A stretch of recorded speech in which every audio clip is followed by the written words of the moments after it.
Now, I've always questioned why it is that we need so many Muslim politicians, why we need so many Muslim mayors, etc., etc. Okay, now loads of you are going to say racist. So fucking what?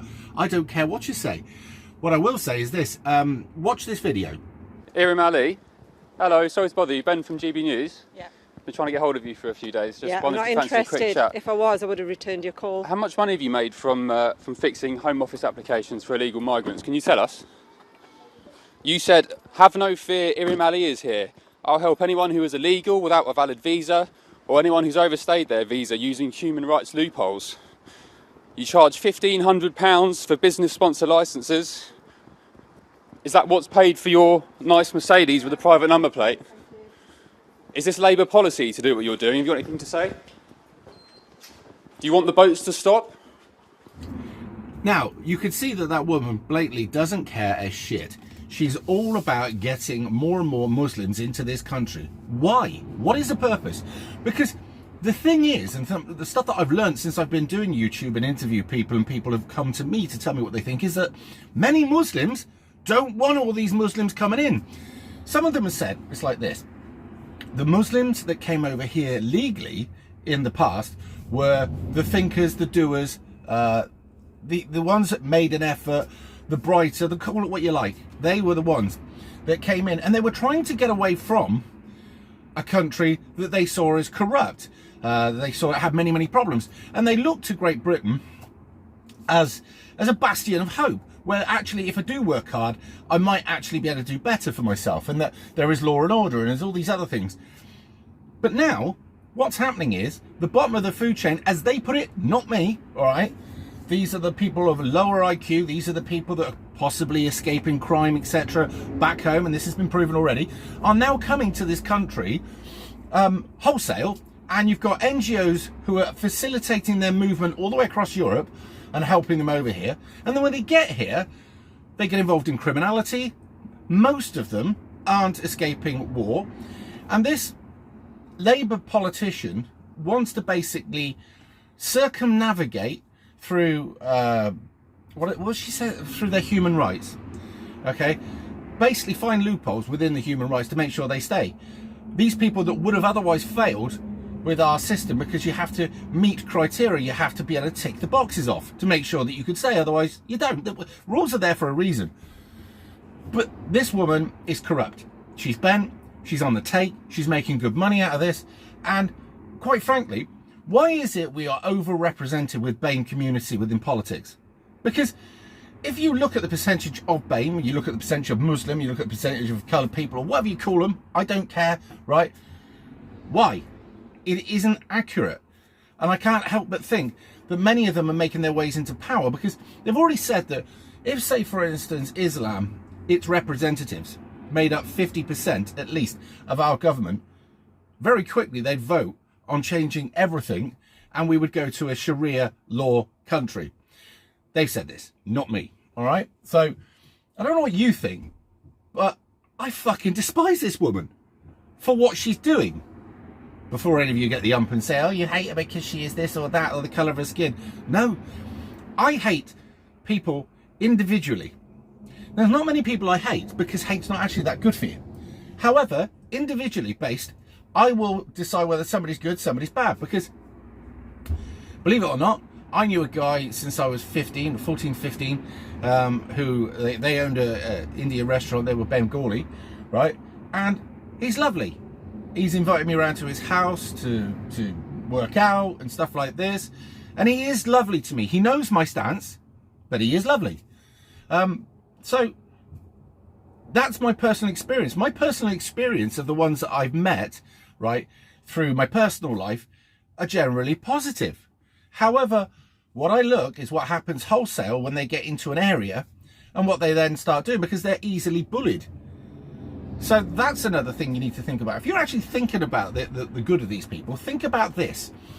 These hard-working and honest Muslims, when they're at a small percentage over here, they don't usually have the radical people over here bullying them, telling them they've got to wear the traditional clothing. She has to cover her head up and all the rest of it. They want to do it by their own fruition, or whatever you want to call it. That's fine, right?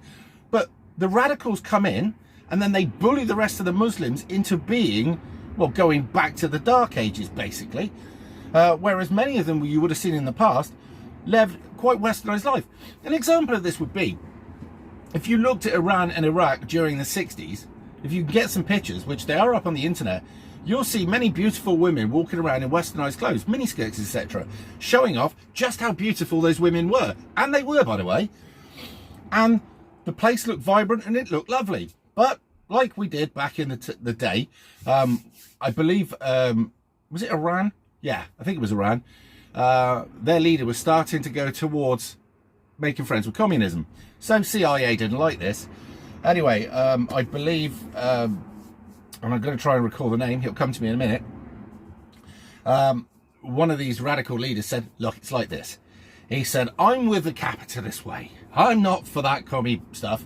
You get me in, and I swear that I will make sure that all the people that opposed me in the past will be safe and fit and well. Right? And I won't persecute anybody, and things will carry on as they were. What happened? He got in, and I'm trying to remember the bloody name. Ayatollah, I believe. I think it was the Ayatollah, but I could be wrong on this one.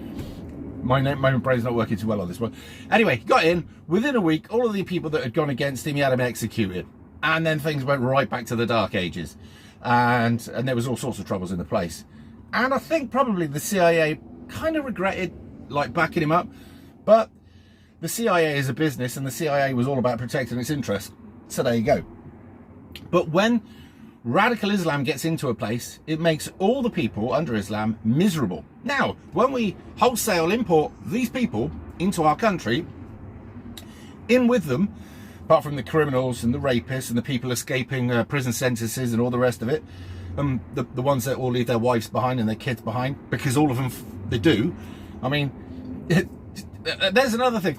When you see them boarding that ship that was also fine and fit and well for all the army soldiers back in the Falklands, and was also fit and well for most of the oil offshore workers. I think there was one came forward and said he was claustrophobic. Yeah, all right, man up. But why is it they came into here with nothing, and then all of a sudden they're boarding that with more kit than somebody who's going for an expedition working trip for 6 months in the Arctic? Do you know what I mean? How did they get all this? Why did they get all this? Well, I can tell you why they got all this. They get a card when they come here, and the NGOs make sure that they're well and truly sorted with everything that they need. But fuck the older ex-servicemen on the street, because who gives a fuck about them, right? Well, I do. And I don't give a fuck about them pricks coming over the sea. Do you know what? I would turn them back in the sea and drag them back to bloody France. If I was ever a leader, I would be a dictator, by the way. So just, you know, I would say straight away, I would make a deal with some third world horrible place, right? I would pay their corrupt leader large sums of cash to take these people, no questions asked. And they're going to take it, because that's how it works. And I would deport these people. Done. It's not a war zone, you go in there. You don't have a choice, you came in illegally, and I don't give a fuck about your human rights. And I would literally get them marching onto a plane, on a boat. You've seen the way that Russia marched them down the road, all holding each other's hands with guns pointing at it, just like that. And I would clean up this country really quickly, because we're in very real danger here. And if enough of those people come over, we will end up under Sharia law here. Now, can you imagine how that would work for many people? Mixed marriages, they'd be fucked. Anybody who wasn't Muslim, they'd be fucked. Anybody who wasn't strong Muslim, so the westernized Muslims, they'd be punished. And just about everything that they didn't like, or looked like it was happy, or looked like it was singing. Music concerts for the lefties, you can forget that. In fact, most things that the lefties love, the freedom that they enjoy, that's all gone, by the way. So the people that you're inviting in will take away everything that you fucking well like. And then you'll live in a third world shithole. Because you may be able to take the person out of that country, but you can't take the country out of that person. And have you ever noticed what happens when you take people from the third world and concentrate them in an area? Well, for anybody who's a realist and is actually going to visit these places, it becomes like the third world there. Because they don't lose their habits, they don't lose their traits. You don't just miraculously change the moment you go across the channel and become just like us. It doesn't happen. They don't fit in, they don't fucking want to. You notice when they're not happy with something, what do? Burn the fucking place. Brilliant. So what will happen, by the way, that when they move into somewhere and they bring it down to some third world shithole like they came from, well, they going to burn that down, are they? Because these are all valid questions, by the way. No, what we're going to need is lots and lots and lots of people having experienced the worst parts of Islam through no fault of their own, coming together and standing against this. But it won't happen just yet because half of the people haven't experienced what it is to be enriched. And that's an oxymoron in itself, because you're not enriching anything, you're making it worse. But what do I know? This is purely a trait by a group of people who want to destroy the West. Why? Well, I'm going to leave that to your imagination. There could be a number of reasons, but they truly do despise us. They fucking hate us. They want to wreck Great Britain. They want to wreck France, Italy, Spain. They want to ruin all their culture, destroy the country, and have civil war all over it. And anybody who couldn't see this has to be some sort of idiot. I was going to go stronger there, but I can't. But yeah, and people are starting to wake up. But by God, they need to wake up quicker. Every day, we get thousands more come into this country. And do you know what amazes me, right? They say, oh, well, it's the channel that's bringing them in. But you know what? Look at Southern Ireland, right? Or the Republic of Ireland. And go to the airport with them landed all the time.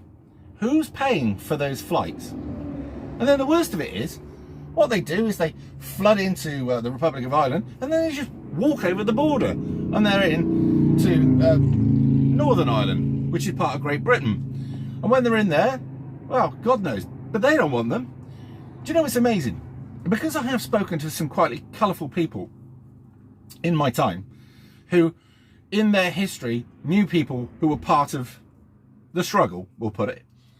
I now know that both sides, who were enemies back at the time, are meeting and talking to each other and worrying about how they're going to deal with the facing problem of Islam encroaching on their island.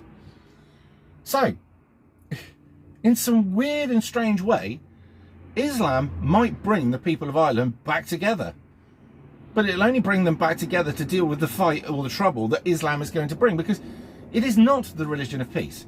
And anybody who thinks that is absolutely bonkers. I mean, look how many people have died through Islam, through the world, right? And the problem we have is, in the West, the governments do whatever the globalists tell them. Whatever's going to make them a buck.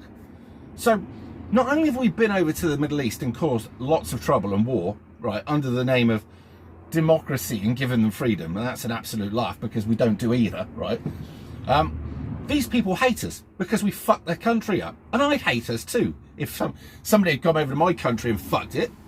And then, do you know what? If somebody had come over to my country and bombed the shit out of it, then said you can come to my country and live for free, do you think I'd go over there and be kind and nice and like it? Or do you think if somebody had whispered to me, right, we're going to go over there and we're going to take that country, do you think I'd go, yeah, we'll have a bit of that? It's bloody common sense. But we are getting to a stage now where London's lost, Birmingham's lost, probably Leeds and Coventry, many of the other big cities, they're all gone. And what they're going to do is move into the towns. Now, I was speaking to a guy the other day who has a Muslim missus and he's of mixed race. And he says that the Muslims, many of the Muslims, are worrying about all these Muslims coming in. That's something to think about here. I mean, the original Muslims of this country who have come into the country, set up businesses, who just crack on, right, don't want these others here. Now, lefties are going to lose their shit about that. What are they going to call them? Supremacists? Because you never cease to amaze me when a black man goes to a lefty, encounters their argument, right? Or when a Chinese man does it, or when a Muslim does it, they scream bloody white supremacists at them. You absolute fucking weapon. Have you actually listened to yourself talk? I mean, you probably have, and you probably still think you're great because you're absolutely bonkers.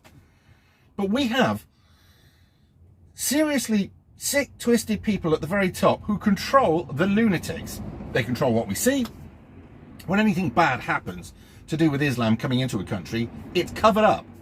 When somebody goes off and does a shooting who's part of Islam, immediately the cover story is have mental health problems. So if that is the case, and we're taking people out of a war zone, yeah, well, you ever thought about what happens to people when they're in a war zone, right? Especially if they're not very bright. They have what you would call PTSD, or they're troubled, or they have flashbacks, or they have all sorts of other stuff. It's not going to bode well if you try and get them to fit into a totally different land, different culture, different way of life, different climate, different fucking everything, different looking people. Also the people that helped, as you see it, to create the war that give you the PTSD and got your friends and family killed. You're not going to function right. So whenever something happens and it's a white person on a different colour, it's race, normally. But then when you bring people in who are used to long, sharp weapons and doing horrible things with it, right? And then they start doing it over here, it's oppression. It's, you always blame it on whitey, don't you? Because it's easy to do so. We're fucked. And we need to think about what we're going to do about this, because, like, say, for instance, in Wales, where they're protesting letting these immigrants come into that hotel. That's just one case, but if everybody did it, can you imagine? Can you imagine the possibilities? Now, no matter what happens or what government you get in, the only governments that will be allowed in through election rigging, or we'll call it whatever you like, will be the Labour or Conservative. They're already fully paid up. On the weird and off chance that maybe we got a Liberal in, same thing. And if we got the Green Party in, it'd be the worst thing in the world, because you'd be walking everywhere and miserable. Any other political party that's trying to come up through the ranks at the moment doesn't get any airtime, doesn't get the chance to get out there, is not helped, and we're kind of screwed. Well, what's happening in the future is obviously bad, because you've got people that think like this and people that think like that. When they meet, it won't work well. So we've got to plan for the future. What are you going to do? What are you doing now? How do you think? You think about going to a different country? Many have. There won't be a country that won't be done. Anywhere in Europe is already experiencing this, all right? Doesn't matter where in Europe it's experiencing it, they all are. But, let's just check the tacho a minute. All right, we'll come off that before we get a full break. Sorry about that. And anywhere that hasn't experienced this yet will. Because the powers that be want to totally and utterly wreck the West and other places as well. So let's look at countries that it won't affect. Well, it's not going to really bother too much with Africa or India, because they're already done, aren't they? But Australia, New Zealand, I'm waiting for them to do the Falklands. America, Canada, all of Europe, pretty much everywhere that was cultural and westernized and happy and going about his day quite well and all the rest of it, they're going to do it too. Now, I've got my theories, and I'm not saying it on air. Many of you will already understand what I'm thinking, but you can't. That's the problem. It's so insidious that there's so many layers. You'd never get to the people that are actually doing it, which is kind of frustrating. But anyway, there it is. I can't come up with a suggestion. Not yet. Or if I could, I wouldn't say it here. But we are in trouble. Anyway, I'll see you in a bit.